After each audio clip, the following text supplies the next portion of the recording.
Bonjour à tous et bienvenue si vous nous rejoignez dans ce nouveau numéro de Cap Amérique. Au programme, quand il devient difficile de raccrocher la casquette, nous vous parlerons de ce débat autour de l'âge avancé du personnel politique américain qui persiste au point que nous en faisons cette semaine une chronique en compagnie de Florence Gaillard.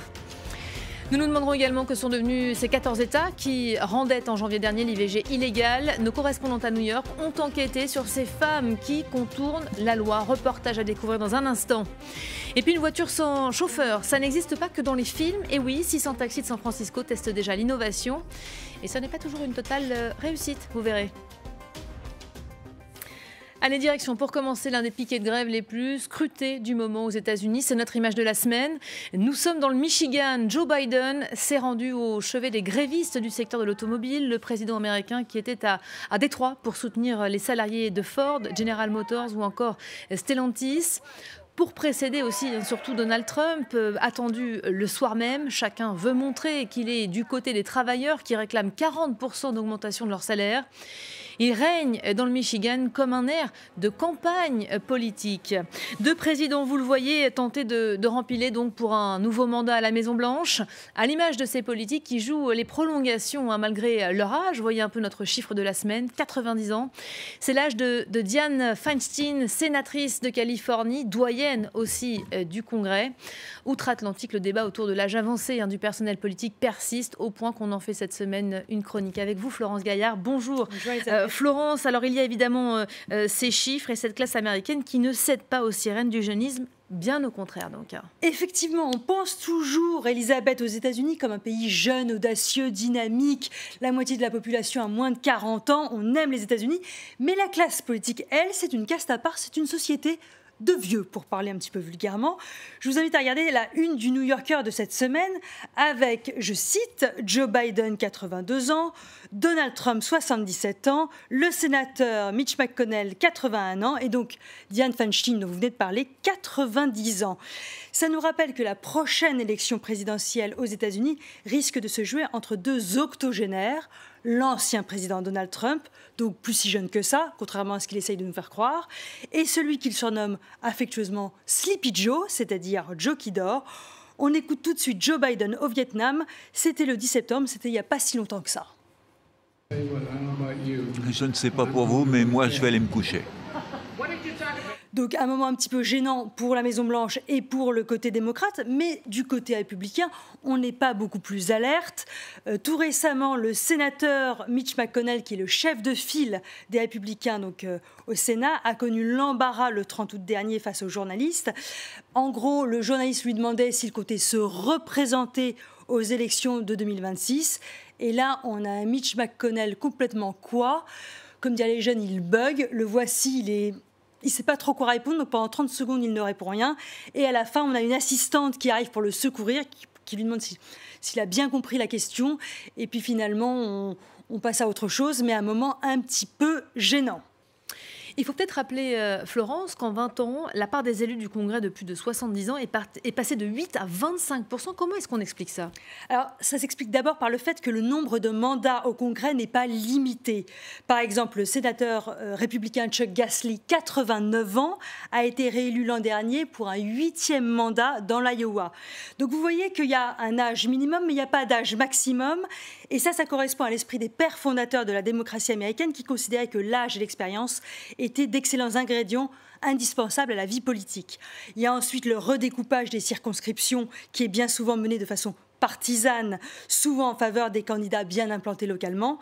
Et enfin, il y a le financement des campagnes qui joue toujours en faveur des sortants puisqu'il est de plus en plus cher, de plus en plus difficile de financer une première campagne. L'opinion publique, les électeurs en somme, ils en pensent quoi ? D'après un récent sondage paru là tout récemment, 77% des électeurs des deux bords trouvent que Joe Biden est bien trop vieux pour se représenter. C'est vrai qu'il détient le record du plus vieux président à la Maison-Blanche, record jusque-là détenu par Ronald Reagan. Et seulement 51% des électeurs trouvent Donald Trump trop vieux, alors qu'il n'est plus si jeune que ça, on l'a dit, et qu'il doit surveiller son poids et son diabète. Mais qu'est-ce qui compte, Elisabeth, pour les deux camps ? C'est la victoire. Et qui peut battre le président sortant du côté républicain, à part Donald Trump ? Et du côté démocrate, qui peut empêcher Donald Trump de revenir au pouvoir et qui peut faire le poids face à la Chine et à la Russie actuellement? Je vous le donne dans le mille, un vétéran de la vie politique, quelqu'un qui a été élu en 1972 sénateur, c'est-à-dire Joe Biden. Merci beaucoup Florence Gaillard pour le décryptage de la semaine.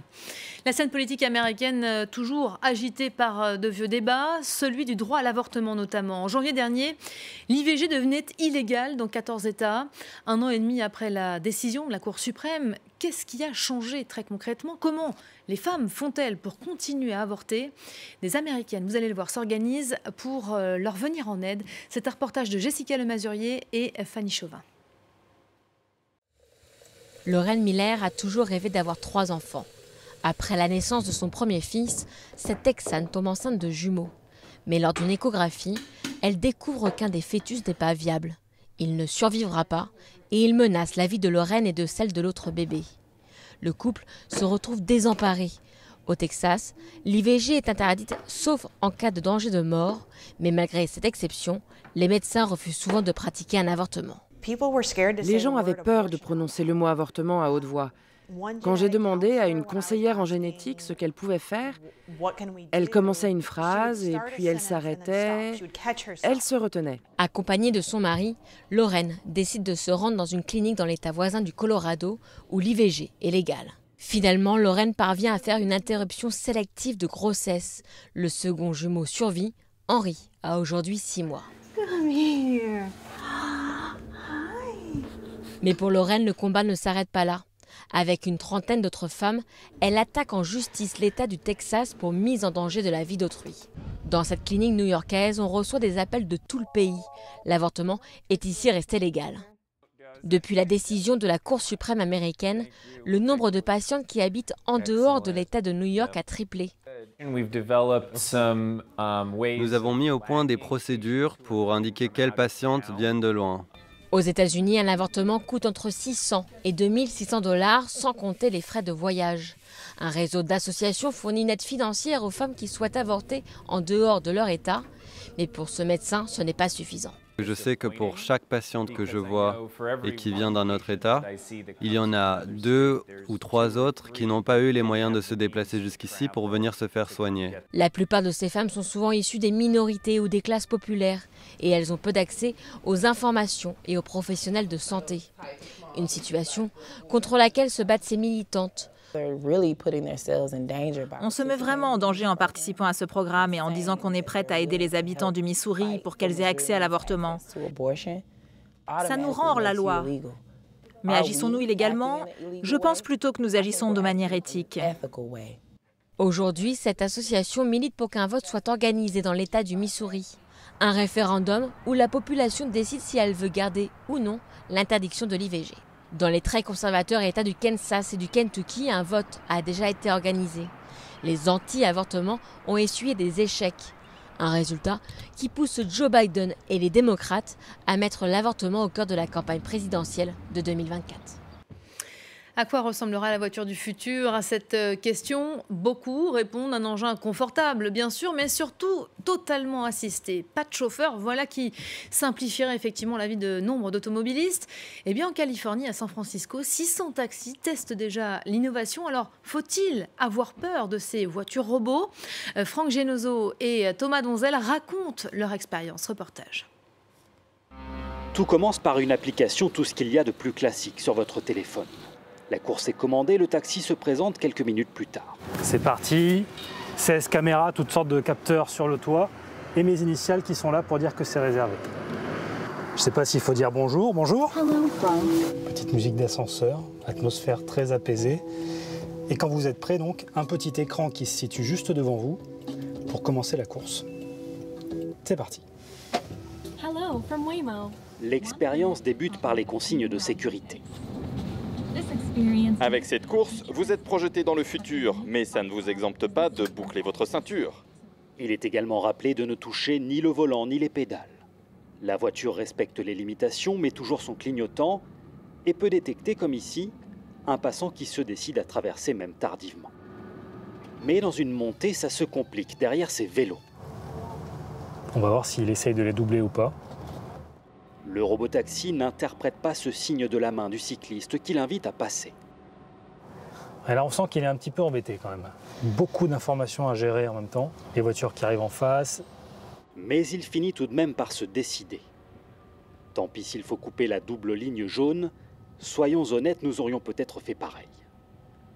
Un peu plus loin, autre situation complexe et gros coup de frein. Oui, il s'est fait une petite frayeur là. Ouais. Il y avait les motos, il y avait les piétons. Il a freiné un peu sans raison quand même. Mais on ne va tout de même pas lui reprocher d'être trop prudent. Vous êtes arrivé, faites attention au moment de descendre. Eh bien, nous voici arrivés au magnifique Golden Gate Bridge à destination. Ça s'est très bien passé pour nous, mais vous allez voir que ça n'est pas toujours le cas et que ces robotaxis, eh bien, ils font débat ici à San Francisco. Sur les réseaux sociaux, pas un jour ou presque sans qu'un incident soit signalé. Encore une de ces satanées voitures qui bloquent la rue en bas. Ce robotaxi n'a pas détecté les travaux devant lui et s'est retrouvé les 4 roues dans le béton fraîchement coulé. Si certaines situations prêtent à sourire, d'autres sont plus inquiétantes, comme cet accident avec un véhicule d'urgence qui a provoqué la colère des pompiers. Alors, des activistes ont lancé l'opération Licorne, en inhibant les voitures à l'aide de simples plots placés sur le capot. D'autres exprimant leur mécontentement de façon beaucoup plus radicale. Ces robots sont moins chers qu'un VTC ou un taxi, mais font-ils plus ou moins d'erreurs que les conducteurs humains ? Le problème, estiment les experts, c'est qu'il n'y a pour l'heure pas assez de données pour se prononcer. Les sociétés de robotaxis sont très réticentes à communiquer. Personne n'aime laver son linge sale en public. Il faut les obliger à publier des données précises sur les incidents qui sont répertoriés. Les sociétés concernées soulignent en revanche qu'il n'y a eu aucun mort ni aucun blessé grave sur le premier million de kilomètres parcourus par leur véhicule. La preuve, disent-elles, que les robotaxis sont plus sûrs au volant que vous et moi et qu'ils ont un avenir au cœur de nos grandes vies. C'est la fin de ce numéro. Merci de nous avoir suivis. On se retrouve la semaine prochaine. À très vite.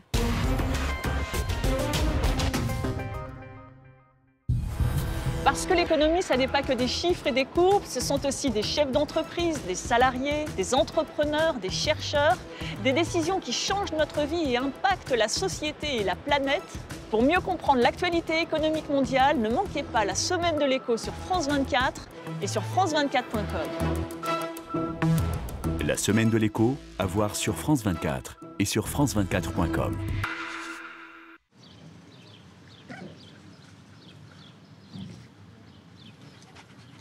La météo avec Carrefour Assurance. Assure les besoins de toute la famille. Carrefour, bien plus que des courses. Peu importe le temps, regardez la météo avec Jotule, fabricant de poêles et cheminées scandinaves depuis 1853.